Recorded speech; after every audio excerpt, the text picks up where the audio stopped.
Tomorrow, a judge will wade into what appears to be a constitutional mess. A Columbia University grad student detained by ICE over his pro-Palestinian stance. But here's the thing.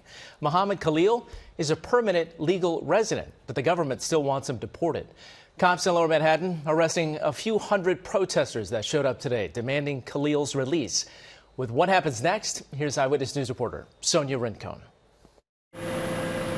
Demonstrations demanding Mahmoud Khalil's release grew rowdier this evening in Lower Manhattan, where several people were arrested after protesters spilled into Broadway and blocked traffic.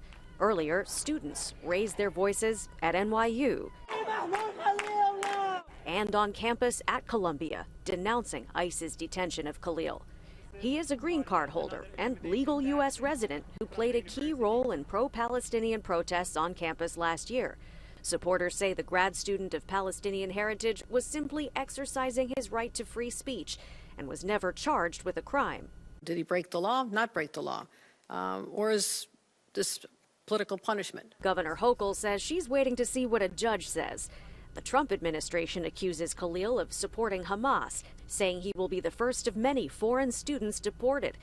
It also accuses Columbia University of not tamping down anti-Semitism. Columbia University has been given the names of other individuals who have engaged in pro-Hamas activity, and they are refusing to help DHS identify those individuals on campus. Some students and faculty accuse the university of not doing enough to protect Khalil.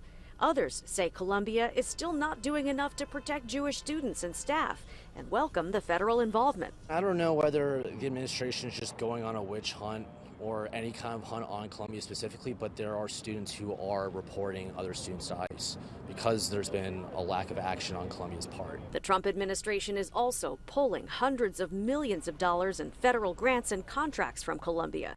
The governor says she condemns anti-Semitism and harassment of students, but those cuts could hurt important research. I reject this approach that is so punitive, so widespread. Mahmoud Khalil's removal was blocked by a judge after his detention over the weekend. That judge is holding a hearing on the case right here tomorrow.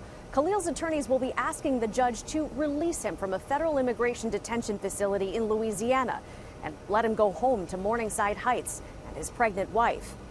At federal court in Lower Manhattan, Sonia Rincon, Channel 7, Eyewitness News.